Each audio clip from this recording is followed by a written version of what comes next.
chamber was enormous. Captain Laura had seen photographs and holographic recordings, but nothing prepared her for the sheer scale of the Galactic Council Assembly Hall. 847 species had representatives here, and they sat in tiered rings that rose so high she could barely see the uppermost levels. The ceiling disappeared into darkness above, and floating platforms carried delegates from one section to another like leaves drifting on an invisible wind. She stood at the observation window of the Horizon, Earth's first and only interstellar vessel, watching the proceedings on the main display screen. Down on the station called Nexus Prime, Ambassador Daniel was about to address the Council for the first time in human history. This was supposed to be humanity's great moment, the day Earth joined the galactic community. "Ambassador, you may speak," said Counselor, the tall being who served as the Council's speaker. His voice buzzed through the translation systems, carrying a tone of boredom that made Laura's jaw tighten. "You have been allotted 90 seconds. 90 seconds. Earth had spent 12 years building the Horizon. Humanity had dreamed of this moment for centuries, and they were given 90 seconds. Daniel, to his credit, did not show his frustration. He stood straight in his formal uniform and spoke clearly. "Honored members of the Galactic Council, I come before you as the representative of Earth and its 8 billion people. We have traveled far to stand here today, and we come offering friendship, trade, and the hope of mutual cooperation. Humanity has much to offer, and we are eager to learn from the wisdom of this assembly." Counselor raised one of his 4 arms and fell silent. His compound eyes reflected the chamber lights like black mirrors. "The Council has already conducted a planetary assessment of your world, Ambassador. The results are conclusive." A holographic display appeared in the center of the chamber, showing Earth rotating slowly in the void.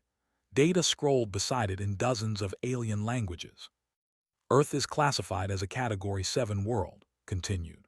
"Your planet is geologically unstable, with frequent seismic events and volcanic activity. Your atmosphere contains a corrosive oxygen-nitrogen mixture that is hostile to 73% of known species. Your star emits dangerous levels of ultraviolet radiation. Your world experiences extreme temperature variations, violent weather patterns, and is bombarded by cosmic radiation due to a weak magnetic field by galactic standards." Laura felt her hands curl into fists at her sides. Her first officer, Cole, stood beside her with his arms crossed, watching the display with growing anger in his eyes. "Furthermore," said, "your species has only recently developed faster than light travel. Your technology is primitive. Yours is remarkably short, averaging less than 1 century. Your population is prone to violence, as evidenced by your planet's history of continuous warfare. You possess no unique resources, no valuable technology, and no strategic position within known space." Ambassador tried to speak, but continued without pause. "The Council has therefore voted to classify Earth as irrelevant. Your application for membership is. Your request for trade rights is. You are advised to return to your world and continue your development in isolation. Perhaps in another 1,000 years, you may petition again." The chamber hummed with what might have been laughter from several species. Stood alone on the speaking platform, surrounded by hundreds of beings who looked at him like he was an insect that had wandered into their gathering. "Counselor," said, his voice steady despite everything, "I respectfully ask for reconsideration. The data you have used is from probes sent to our system over 200 years ago. Much has changed since then. Humanity has grown. We have overcome many of the conflicts you mentioned. We have developed technologies that might interest the Council. We ask only for a chance to prove ourselves." Made a gesture that the translation systems identified as dismissive. "The Council's decision is final. You have 48 hours to leave Council space. This session is concluded." The holographic image of Earth flickered and vanished. Delegates began to rise from their seats, already forgetting about the small delegation from the irrelevant world. Ambassador stood motionless on the platform for a long moment before slowly walking toward the exit. Laura turned away from the observation window. The bridge of the Horizon was silent. Her crew of 123 men and women had watched the entire proceeding. She could see the mix of emotions on their faces: anger, disappointment, shame. "Captain," said quietly, "orders." Laura looked at the main display, where Nexus Prime hung against the stars like a jewel in the darkness. Thousands of ships moved around it, vessels from species that had crossed the stars, while humans were still learning to make fire. The Council had existed for longer than human civilization. They had seen countless species rise and fall. To them, humanity was nothing more than a footnote, a brief curiosity that would be forgotten by tomorrow. "Prepare to receive the ambassador," Laura said. "Once he's aboard, set course for the border. We're leaving." The crew moved to their stations, but the heaviness in the air remained. Perry, the chief engineer, paused at his console. "Captain, are we really just going to accept this? They didn't even give us a fair hearing." Laura walked to the center of the bridge and looked at her crew. These were the best Earth had to offer. Scientists, engineers, soldiers, diplomats. They had trained for years for this mission. They had left behind families and homes to be the first humans to reach the stars, and they had been dismissed in 90 seconds. "No," Laura said firmly. "We're not going to accept this, but we're not going to fight it with words either. The Council thinks we're irrelevant. They think we have nothing to offer. They think we're just another primitive species from a dangerous world with short lives and violent histories." She paused and looked out at the stars beyond the viewport. "So we're going to show them what being from a dangerous world really means. We're going to show them what short-lived beings can accomplish when they refuse to give up. We're going to prove them wrong, not with speeches or petitions, but with actions. One ship, one crew, that's all we have. That's all we need." Nodded slowly, and Laura saw something change in his eyes. The disappointment was still there, but now there was something else underneath it: determination. "The ambassador is aboard," a crew member reported. Laura straightened her uniform and turned toward the exit. "Good. I'm going to meet him. You have the bridge. Get us moving toward the border, but keep our sensors active. If anyone out there needs help, I want to know about it." Raised an eyebrow, "Captain." Laura smiled, but there was steel behind it. "The Council said we have nothing to offer. Let's prove them wrong." The Horizon's engines hummed to life, and the ship began to move away from Nexus Prime. Behind them, the Galactic Council continued with its business, already having forgotten about the small vessel from the irrelevant world. They did not know it yet, but they had made a mistake. They had dismissed humanity, and humanity had decided to respond. 3 weeks had passed since the Council's dismissal, and the Horizon drifted through the border regions of Council space like a ghost. These were the forgotten territories, too far from the core worlds for the Council's protection, and too lawless for respectable merchants to travel without armed escorts.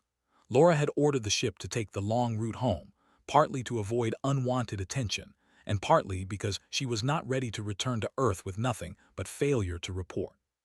The distress signal came at 3:47 hours, ship time. Laura was in her quarters reviewing crew reports when the alarm sounded. She reached the bridge in less than 2 minutes, still pulling on her uniform jacket.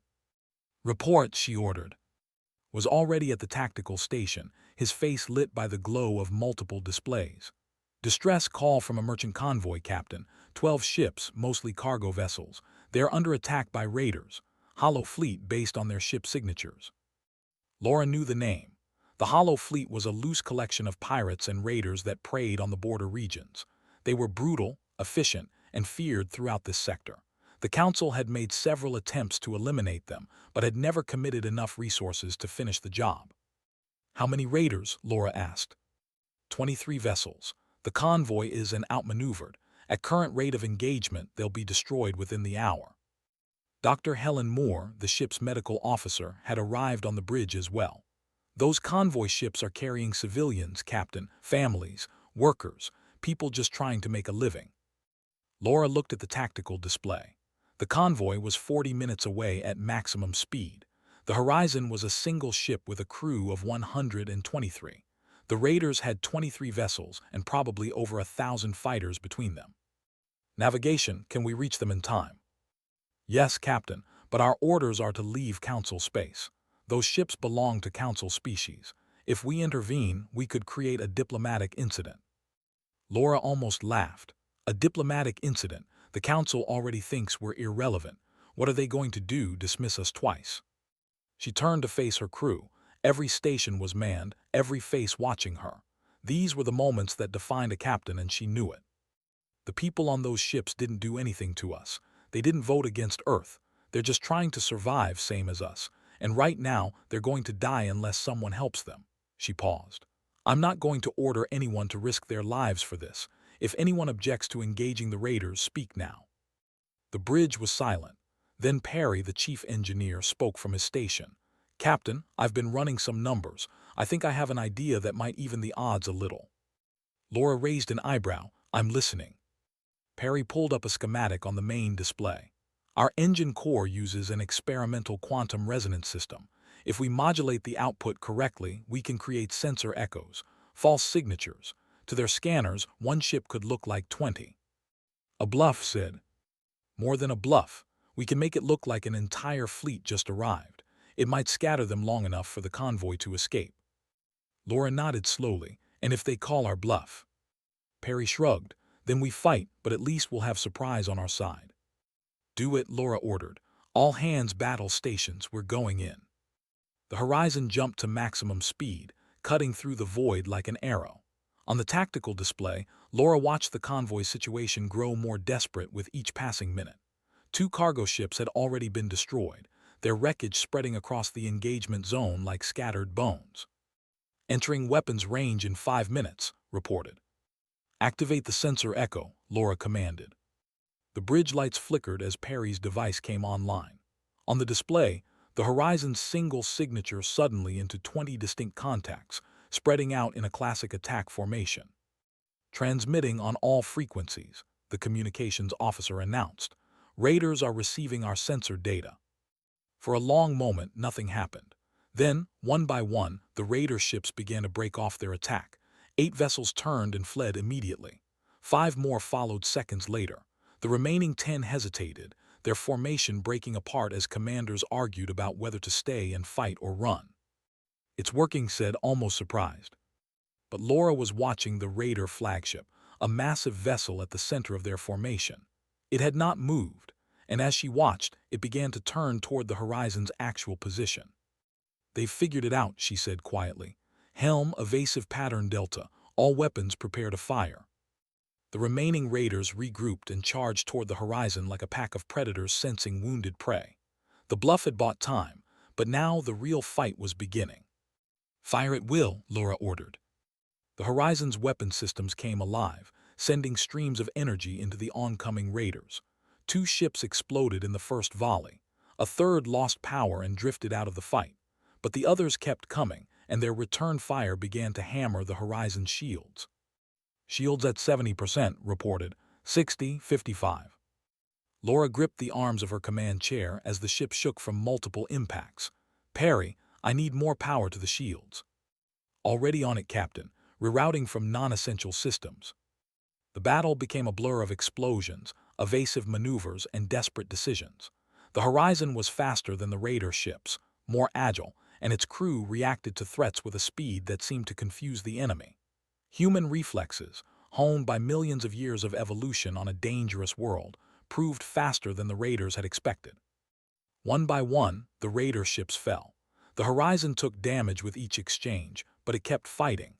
Laura directed the battle with calm precision, finding weaknesses in the enemy formation and exploiting them ruthlessly. When the last raider ship finally retreated into the darkness, the Horizon was battered but still flying. Smoke filled several sections of the ship, and damage reports were flooding in from every department. But they had won. "Convoy is hailing us," the communications officer reported. The main display showed a reptilian face with golden scales and wide, confused eyes.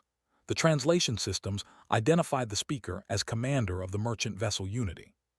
"Human ship," said slowly, "you saved us. You risked your lives for strangers I do not understand. We are council species. Your world was rejected. Why would you help us?" Laura stood from her command chair and faced the display. "Because you needed help. That's all the reason we need." Was silent for a long moment. "The council was wrong about your kind. I see that now.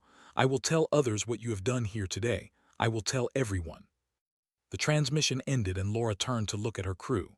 They were exhausted, wounded, and surrounded by damage reports, but they were also smiling. "Good work, everyone," she said. "Now let's get this ship patched up. I have a feeling this is just the beginning." Nodded. "The beginning of what, Captain?"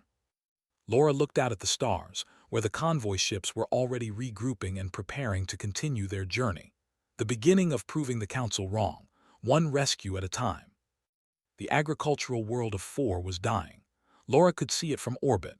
The way the one-screen continents had turned brown and gray, the way the cities that should have glowed with light at night were now dark and still.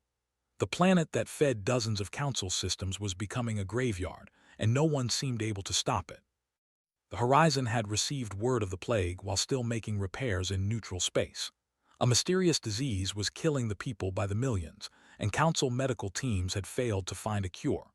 Laura had ordered an immediate course change, despite the objections of Ambassador, who reminded her that they were still technically unwelcome in council territory. "Captain, we're being hailed by planetary authorities," the communications officer reported. "Governor Methcal wishes to speak with you." The main display showed a being with 4 arms and skin the color of dried leaves. Governor Methcal looked exhausted, his eyes sunken and his movements slow. Behind him, Laura could see medical personnel rushing past, their expressions grim. "Human vessel," the governor said, "why have you come to our world? You are not welcome here. The council has made its position on your species quite clear."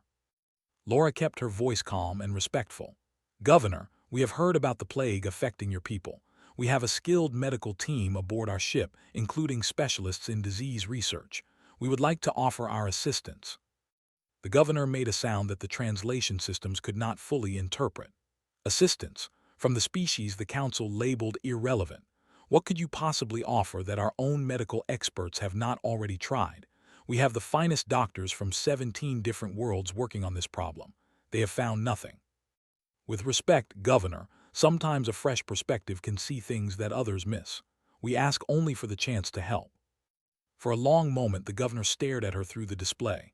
Laura could see the conflict in his eyes, the pride warring with desperation. Finally, his shoulders slumped.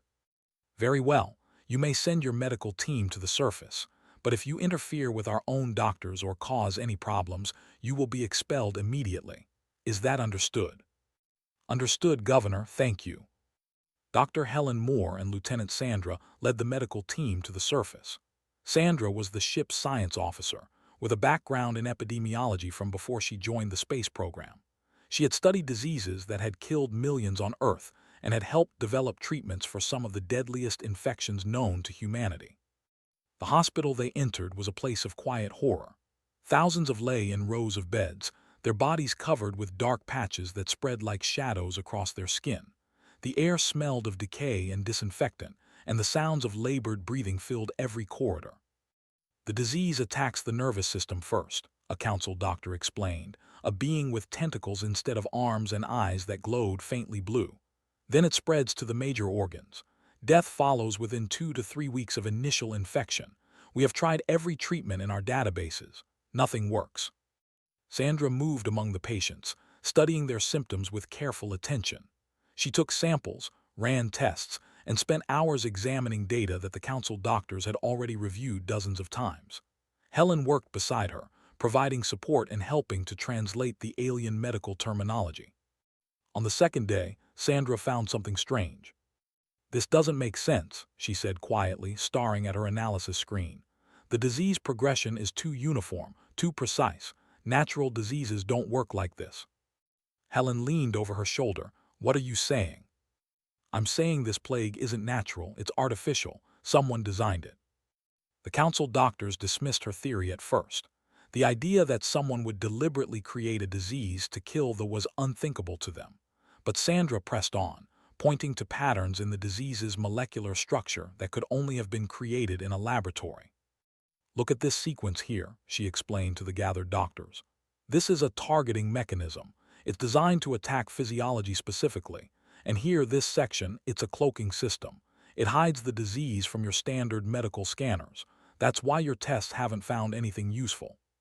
The tentacled doctor studied her findings with growing alarm. "If what you say is true, this is not just a medical crisis. This is an attack." "Yes," Sandra agreed. "But now that we know what we're looking for, we can find a way to fight it." The next 3 days were a blur of work without rest. Sandra and Helen worked alongside the council doctors, combining human medical knowledge with alien technology. The key, Sandra realized, was in the cloaking mechanism. Human biochemistry was different enough from biology that she could see the synthetic markers that the disease used to hide itself. On the 4th day, they had a treatment. It was not a complete cure, but it stopped the disease's progression and allowed the body's natural defenses to begin fighting back. Governor Methcal came to the hospital to see the first patients receive the treatment. Beside him was an elderly named Elder Ra, a community leader who had been among the first to fall ill. Ra was weak, barely able to stand, but she had insisted on being present. "The treatment is working," Helen reported, checking the vital signs of a young child. "The disease is retreating. Recovery will take time, but they will survive." The governor stared at the display showing the child's improving condition. "I do not understand," he said slowly. "Your species was rejected by the council. We called you irrelevant. We you everything you asked for. And yet you came here, risked your own safety, and saved our people. Why?" Laura had come down to the surface to witness the moment. She stepped forward and met the governor's eyes. "Because you needed help, because we could help. That's all the reason we need." Elder Ra reached out with a trembling hand and touched Laura's arm. The old's eyes were filled with tears. "You are not what we were told," she whispered. "You are not irrelevant. You are something else entirely." Ra died that night, hours before the treatment could take full effect. She had been too weak, too far gone for medicine to save. But her last words spread through the hospital and then through the planet. At the funeral ceremony, Governor Methcal stood before his people and spoke about the humans who had come to help without being asked, who had given everything without expecting anything in return. He spoke about what it meant to be truly civilized, and he questioned whether the council had made a terrible mistake in its judgment of Earth. "The humans showed us something today," he said, his voice carrying across the silent crowd. "They showed us that relevance is not measured by technology or resources or strategic position. It is measured by character, by compassion, by the willingness to help those in need, even when you have every reason not to." When the Horizon left the ship carried messages of thanks from millions of survivors, but more importantly, it carried hope. Hope that the galaxy might be starting to see humanity for what it truly was. Sandra stood at the observation window, watching the planet shrink behind them. "Do you think it will make a difference, Captain, what we did here?" Laura put a hand on her shoulder. "I don't know, but I know we did the right thing. Sometimes that has to be enough." The Horizon continued on its journey, carrying its crew of short-lived, fragile beings from a violent death world. And with each passing day, more and more beings across the galaxy began to hear stories about the ship from the irrelevant planet that kept appearing where it was needed most. The silence began without warning. One moment, the Council's faster-than-light communication network stretched across 3 sectors of space, carrying millions of messages every second. The next moment, it simply stopped. 347 relay stations went dark at the same time, cutting off dozens of worlds from the rest of the galaxy. On Nexus Prime, the Council descended into chaos. Representatives shouted at each other across the assembly chamber, demanding explanations that no one could provide. Ships were dispatched to investigate, but few returned. Those that did brought stories of horror, tales of vessels found drifting with their crews missing, of stations reduced to floating wreckage, of something moving in the darkness between the stars. Admiral, commander of the Council's defensive fleet, stood before the emergency session with frustration burning in his compound eyes. "We have lost contact with 47 ships in the affected region. Our military forces are spread across Council space dealing with other matters. We cannot respond quickly enough to determine the nature of this threat." Counselor, the same being who had dismissed humanity months earlier, rose from his seat. "There may be another option." He paused, and Laura could almost imagine the distaste in his voice. "The human vessel Horizon has been operating in the border regions. Reports indicate they have proven themselves capable in combat situations. Perhaps we should consider requesting their assistance." The chamber erupted in protests. Several representatives declared that they would never ask irrelevant beings for help. Others argued that the situation was too dangerous to involve outsiders. But as the hours passed and more ships disappeared, the protests grew quieter. The call came to the Horizon at 18:23 hours. Laura was on the bridge when Counselor's face appeared on the main display, and she noticed immediately that the look different than before. The arrogance was still there, but underneath it was something new: fear. "Captain," said stiffly, "the Council is facing a crisis of unprecedented scale. We are authorizing your vessel to investigate the communications blackout in Sector 7. You will report your findings directly to this chamber." Laura kept her expression neutral. "And our status, Are we still classified as irrelevant? His mandibles clicked in what might have been irritation. Your classification is unchanged. This is a temporary authorization only. Do you accept or not? We accept, Laura said. We'll begin our investigation immediately. The Horizon jumped to the edge of Sector 7 and began a careful survey of the affected region. What they found sent chills through the entire crew. Relay stations had been torn apart with surgical precision. Ships had been disabled and stripped of their crews without any signs of struggle.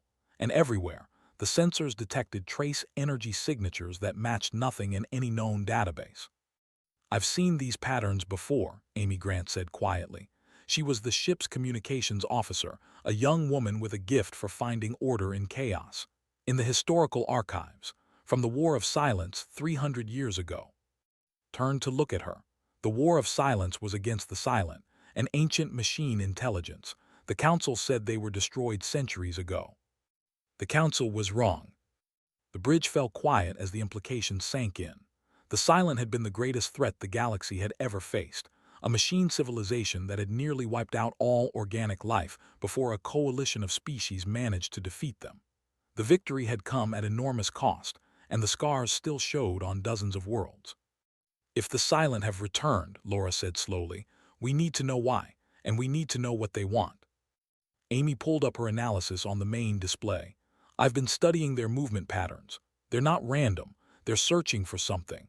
The attacks follow a specific path, like they're trying to find something hidden in this sector. Searching for what? I don't know yet, but if we follow their pattern, we might be able to figure it out.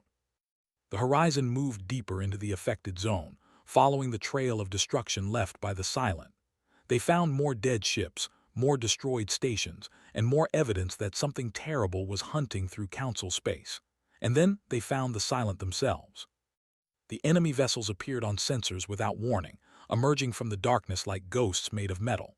There were 7 of them, each one larger than the Horizon, each one covered with weapons that glowed with cold blue light. They moved in perfect formation, their movements synchronized in ways that organic pilots could never match. They've detected us, reported, his voice tight. They're changing course, coming this way. Laura's mind raced through options. They could not outrun the Silent ships. They could not outfight them, not with 7 against 1. But they could not retreat either, not without learning what the Silent were searching for.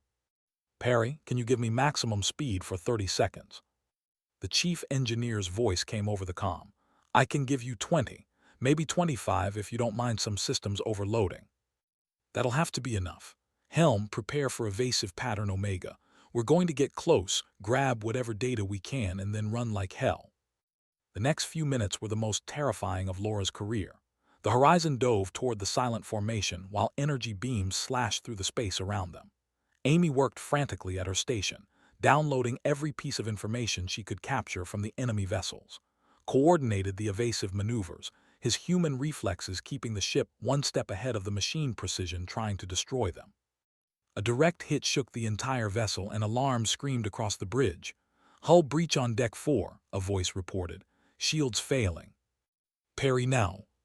The engine screamed as Perry pushed them beyond all safety limits. The Horizon shot away from the Silent formation like a stone from a sling, leaving the enemy vessels behind for precious seconds. It was enough. They reached the edge of the sector and jumped to safety before the Silent could catch them. The Horizon limped back toward Council space, trailing debris and leaking atmosphere from a dozen wounds.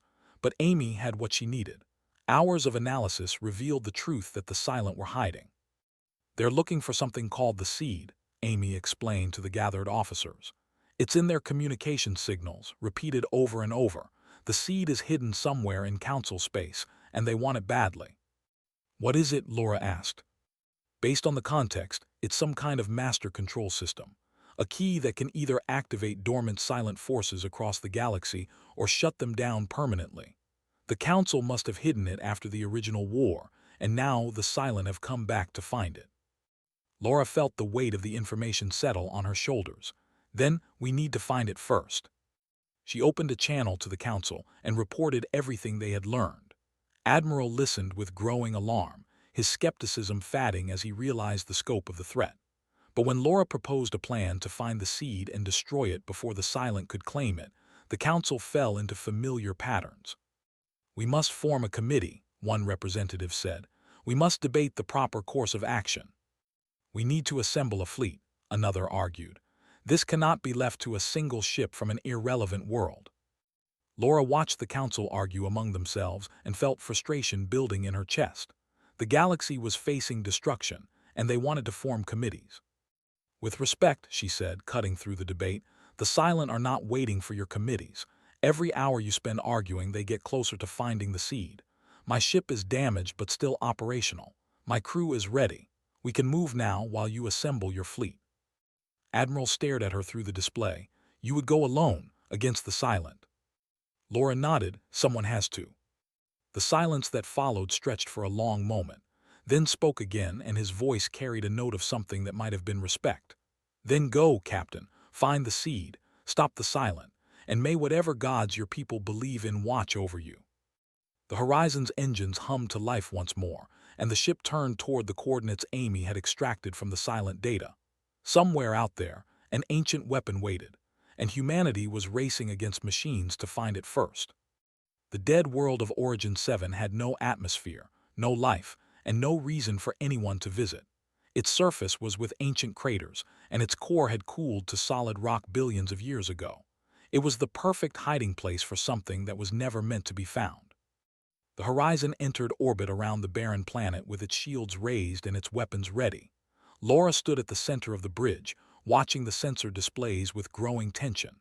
Somewhere down there, buried beneath the lifeless surface, was the seed, and somewhere behind them the Silent were coming. "I've located the entrance," Amy reported.